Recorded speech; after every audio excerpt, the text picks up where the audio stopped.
Welcome back to Metallic Miasma. I am your hostess, number 7. Please sit back, relax, and fear. My story began around 2 years ago, right after my grandmother had passed. While she and I were never particularly close, as she lived 2 states over in New Mexico, the news of her death still hit me pretty hard. The few memories which I do have of her were mostly made up of me seeing her smiling face, looking down at me, as well as her filling me with delicious home-baked cookies and other things. Since we came from a Spanish-speaking household, I tended to call her abuela, and I can still see her arms stretching out to pick me up and put me on her lap, and her old, yet very soft hands running through my long black hair as she would silently sing songs to me in Spanish. I suppose the reason that her sudden passing, the result of a car accident, was so jarring to me was due to the fact that I had been expecting to be able to see her far more often in the near future. Her husband and son, my grandfather and uncle respectively, had recently exited the picture. While my grandfather had not been directly involved in gang violence for several years, he still had a great number of people who didn't care for him. So it wasn't any great surprise to my mother when she received a call from my sobbing grandmother saying that my grandfather had been shot and killed, and that my uncle had been shot as well. Although my uncle survived, when paramedics took him to the hospital, they discovered substantial amounts of cocaine in his possession, and despite taking a plea deal, he'll still be behind bars for the better part of a decade. So it seemed as though all the stars had aligned for my family and me to return home to New Mexico for the first time in almost 10 years. We had moved when I was around 7, and I was now fully grown, or so I thought, and eager to return to this place of which my parents often spoke, and that I had many vague memories of.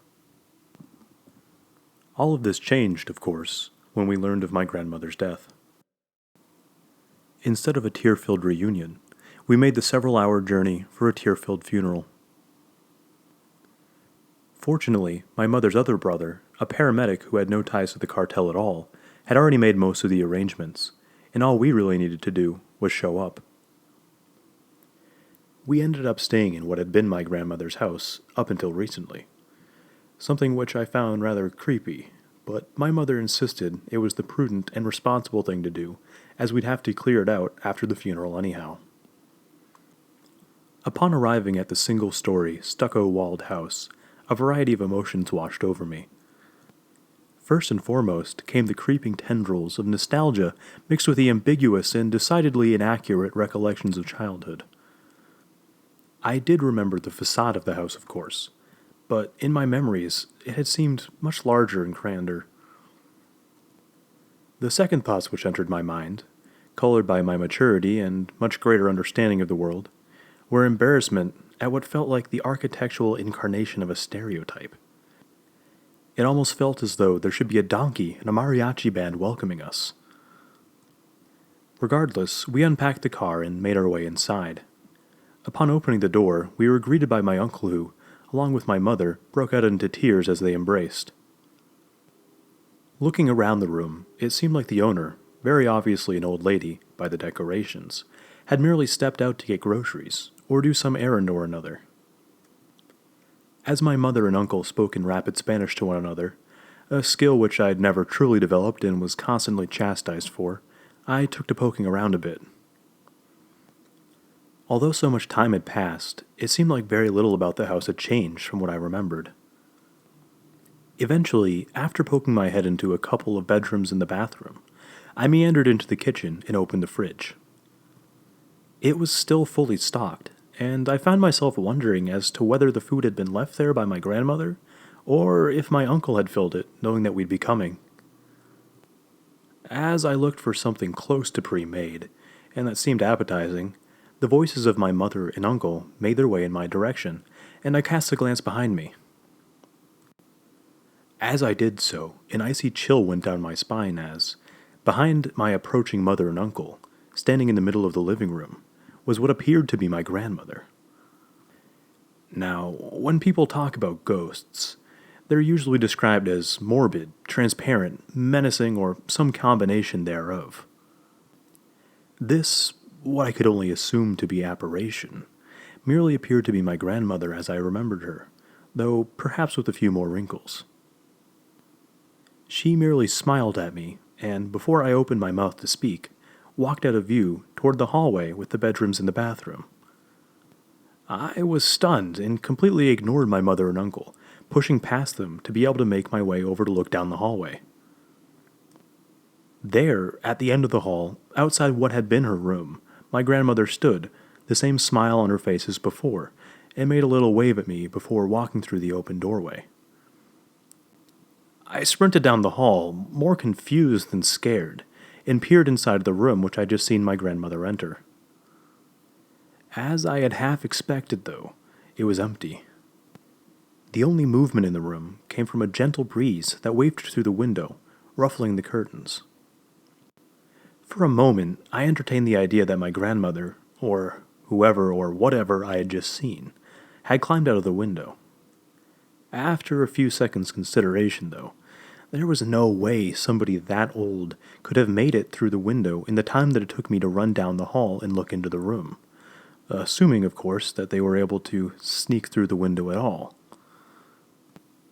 At this point, I felt a hand rest on my shoulder, causing me to jump and turn abruptly.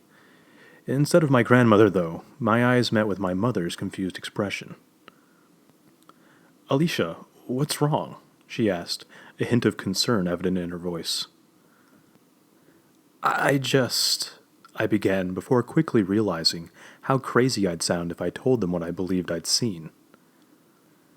I merely stood still, staring at my mother for a moment before saying, "I guess I just get a creepy vibe from being here. I'm fine, though." She gave me a look which told me that she knew I hadn't given her the whole story, but that she'd extract the full truth from me later. "Well, if you're done running around, go get changed. We'll be leaving in half an hour for the funeral home." I pursed my lips, swallowed and nodded before returning to the living room to fish out the black dress and other necessary garments I'd been allowed to purchase for the occasion. My mind was still racing as I went into the bathroom, both terrified and relieved by the privacy which it provided. I went about changing in a bit of a trance-like state, mulling over what I had just seen. Had it appeared to be my grandmother? Yes. Did she seem friendly? Also yes. While this was a far more comforting alternative to a menacing or deformed version of my grandmother appearing, it still didn't even go part way to placating my fears. I wanted answers about what I'd just seen, but I wasn't sure exactly where I could go for them. At that moment, my phone buzzed on the sink counter, and my heart skipped a beat. I smiled and chuckled to myself a bit for being so on edge. It was a text from my boyfriend, Nicholas, and I immediately felt a bit more at ease. "Hey, you make it all right?" it read.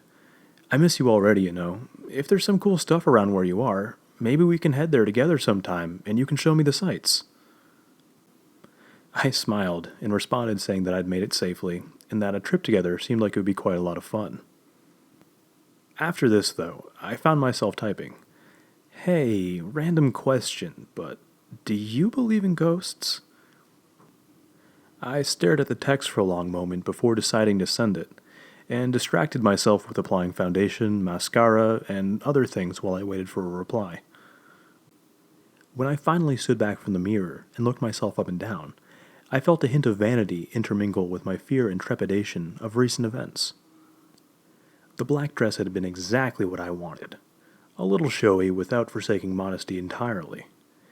It hadn't been my mother's first choice for funeral wear for me, but I'd been able to argue for the virtue of buying a garment which I'd be able to wear for more than one kind of an event. As I admired myself, my phone buzzed again with a text from Nick. "Awesome. I'm glad you made it safely. Send pictures of anything cool you see, too. I also wouldn't mind seeing you in that new dress you've been talking about." Winky face. "As for ghosts, I don't know really. I've never had much of an opinion one way or another. I suppose I could see how they might exist, but it's not something I've thought much about." I laughed and rolled my eyes at the comment about my dress, and sent a quick Snapchat to him before replying that I wanted to talk about ghosts when I got home. I was putting all my cosmetics back into their carrying bag when I got another reply from Nick. You look great. Not sure I should have asked you to send that first, because I'm certain there's nothing prettier in New Mexico that you could possibly send me a picture of. Who's the lady you're posing with? I froze before spinning wildly to look all around me. Nobody was in here but me, and definitely nobody could have come in or gone without me noticing. There just wasn't enough space. Wanting desperately to be with people again, I hurriedly picked up my things and rushed back out into the living room. My mother had also changed and smiled at me as I came out of the bathroom. I stowed my items back in my suitcase and then sat down on the couch, whipping my phone out to reply to Nick. What lady? What did you see in the photo? Can you send it to me? I tapped out hurriedly. I'd taken the photo and even looked at it before sending it, but I hadn't seen anything, nor did I know how to look at it again on Snapchat. After what seemed like ages, he sent me a screenshot of the photo along with a message of, "Is everything okay?" I put a hand over my mouth when the photo loaded and had to blink hard to well back tears from streaking my mascara. There, next to me, posing with one hand on my shoulder, looking just as she had in the hall, was my grandmother. Now, I didn't know too much about ghosts, but this all seemed so wrong to me. Sure, it made sense that my grandmother would be in her own house, or maybe that she'd even visit me. But weren't there supposed to be cold spots, noises, or something else that was supposed to come along with paranormal activity? Had my grandmother actually come back from the grave just to wave at me and pose alongside me in a picture? Eventually, I had the presence of mind and composure to respond to Nick. The lady in the picture with me is my grandmother. The dead one. The reason we're here right now. I just saw her in the house earlier, too, but didn't see her in the bathroom with me when I took the picture. I don't know what the fuck is going on, and I don't know how to feel. After I sent this message, I saw the little dots indicating that he was typing response appear immediately. They disappeared and reappeared several times before he sent me a mere, "What the fuck? That's insane," as a response. I was angry for a moment that he hadn't offered any advice or sympathy, but I took a deep breath and realized that I'd probably say the same thing if I were in his situation. I responded again saying, "I'm not sure what to do. She doesn't seem angry or anything. She just doesn't seem to have shown herself to anybody but me. I feel sick, and I just really want to go home right now." We exchanged a few more messages before he finally said that he had a solution. "Just be safe, okay? I have an idea for how we can figure out what's going on when you get home." "All right," I responded, uncertainty and anxiety still gripping me, but somewhat placated by the fact that Nick seemed to have a plan. "I'll see you soon. I can't wait to be home. I have to head to the funeral now."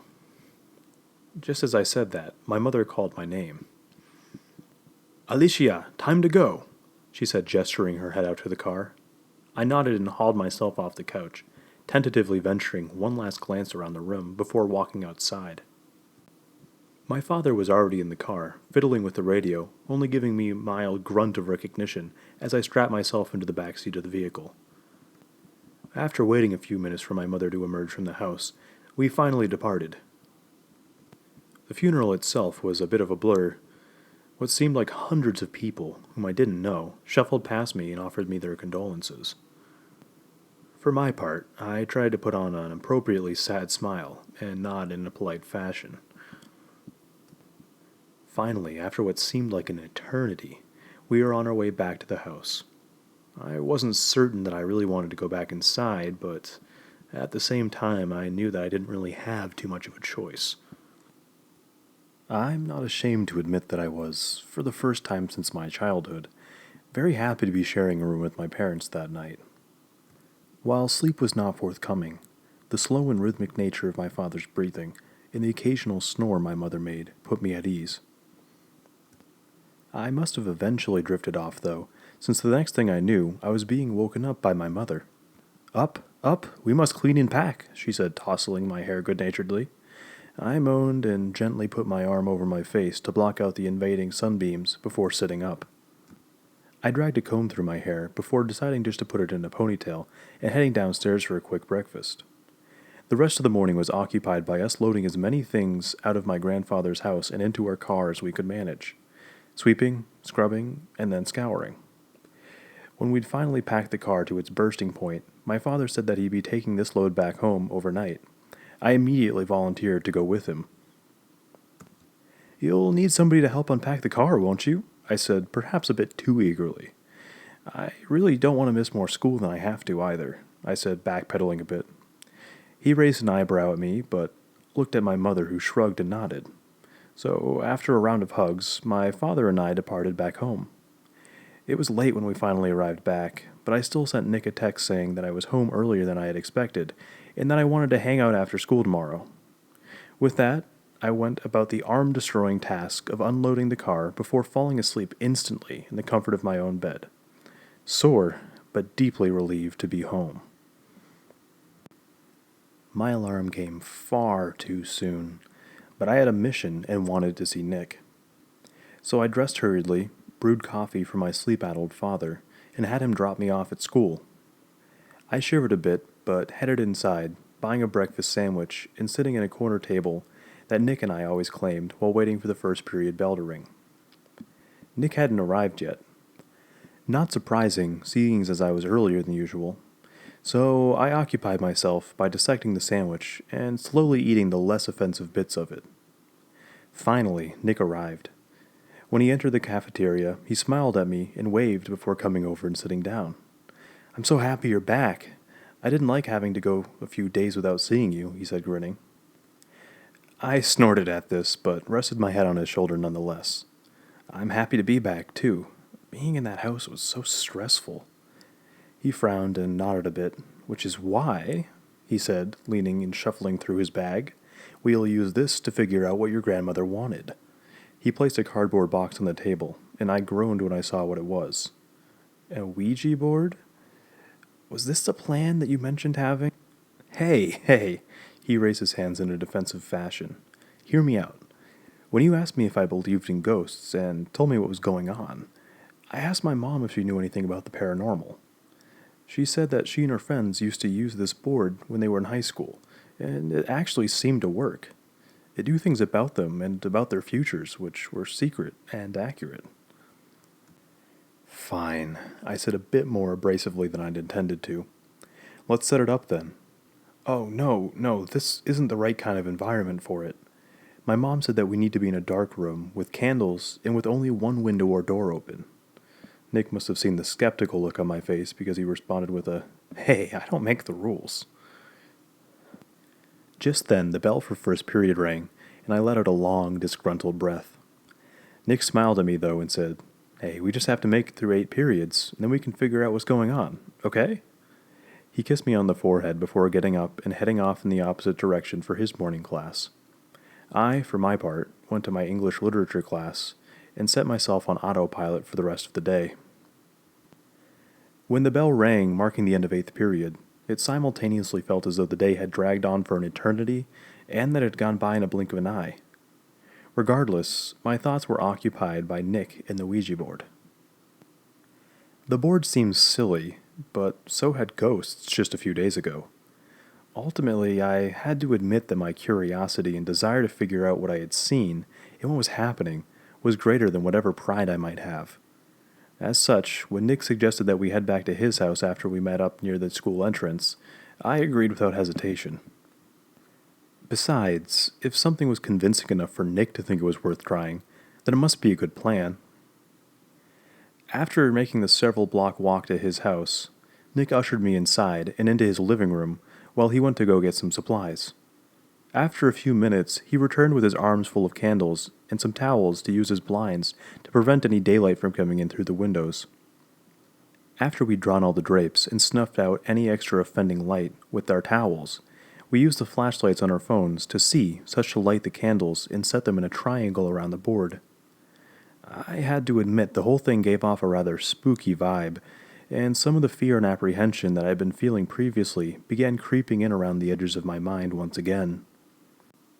The only mitigating circumstance was that the candles weren't exactly those you'd expect to find in some sort of witch or necromancer's lair.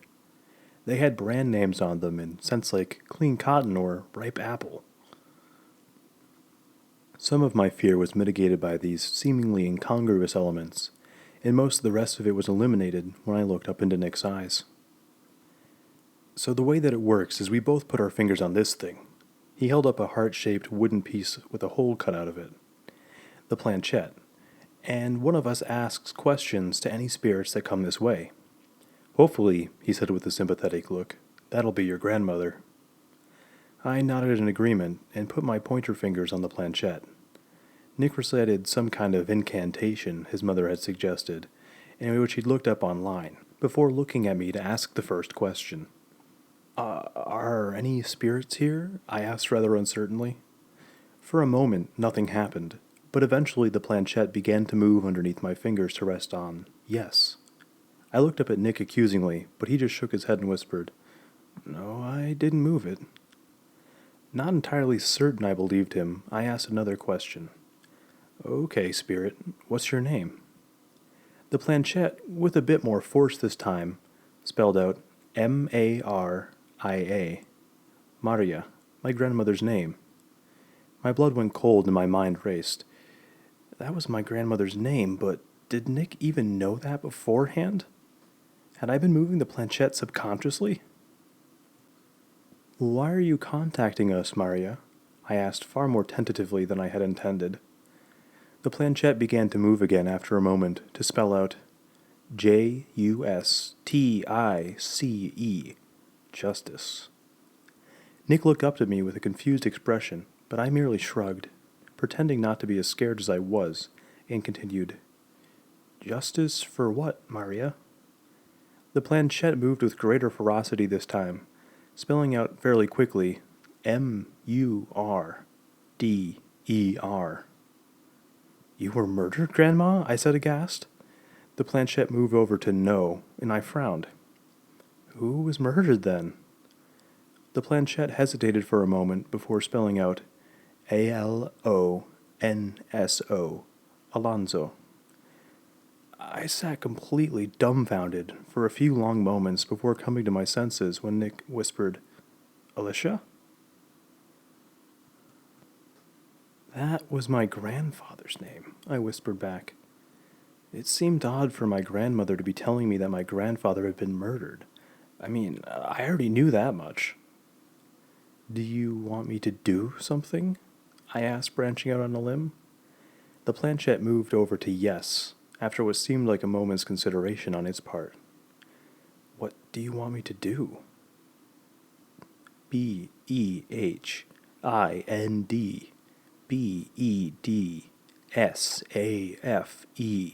03015. There's a safe behind your bed, and the combination is 03015? I said in disbelief. The planchette moved weakly to yes. What's in the safe? I asked, apprehension slipping into my voice in plentiful quantities. The planchette did not move, though. Abuela, what's in the safe? Still no movement of the planchette. I looked up at Nick, who looked just as confused and unnerved as me. Do you want to head there now? He asked, looking concerned. No, I said. We don't have to go. We don't even know if any of this is real. Part of me knew I was lying. Everything I just experienced had been far too accurate and precise to be some kind of joke. Even if it were a joke, this wasn't Nick's sense of humor. I sighed and stood up, opening the curtains, bathing in the warmth of the sunlight, letting it burn away all the gloom and terror. I then pulled out my cell phone from my pocket and dialed my mother's number.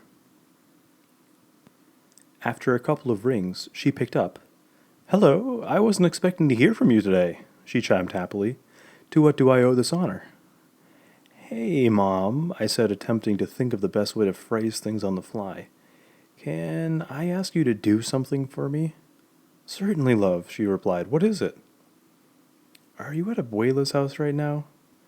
Yes, she intoned. Your uncle and I just finished bringing some things to the dump. Would you mind heading into Abuela's old room? I just had a weird experience and I want to confirm something. I heard her footsteps echoing into the phone. So, what do you want me to do? She said after a moment. Could you push her bed aside and see if there's anything behind it? Maybe a safe? There was a pause, but after a second she replied, Okay, love. There was a long silence as I heard her heft the bed to one side. After waiting for a few seconds longer, I ventured, Mom? Yes, dear. There's a safe in the wall here. But how did you know? I'll tell you how I know later, but I think whatever's inside has something to do with Abuelo's murder. At this point, the Ouija board vindicated, and my blood like ice, I closed my eyes and tried just to focus on my breathing to keep myself calm. There was another long pause. Do you know the combination? Yes, I think so. It should be 03015, I said. I could hear some faint clicking, and then the sound of metal on metal, followed by a gasp from my mother and her calling for my uncle. My mother must have accidentally hit the end call button in her excitement, as the call ended, and I was left sitting, stunned, staring at Nick, who was wearing an equally amazed expression. As strange as it may sound, Nick and I decided to just curl up on the couch and watch some mindless TV until we heard back from anybody in my family. My mother called back a couple hours later, but it took a few weeks for me to get the full story of what had happened. It seemed that when my mother opened the safe, that it was filled with drugs, a pistol, cash, and an address book. Apparently, my grandmother had been on her way home from visiting my uncle in jail when she'd been killed in her accident, and during her visit, he had asked her to stumble upon the safe and call the police in a few days' time. Some of the many names and addresses contained within the book in the safe listed the personal information of the men who had contracted a hit on my abuelo and uncle, and as such, giving the book to the police acted as a form of retribution.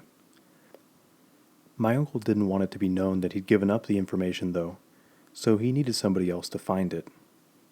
This meant that my grandmother died in the act of avenging her husband's murder, but also that she wasn't going to let a little thing like death interfere with this rightful retribution. I don't like to think about everything that happened in those crazy couple of days very often anymore.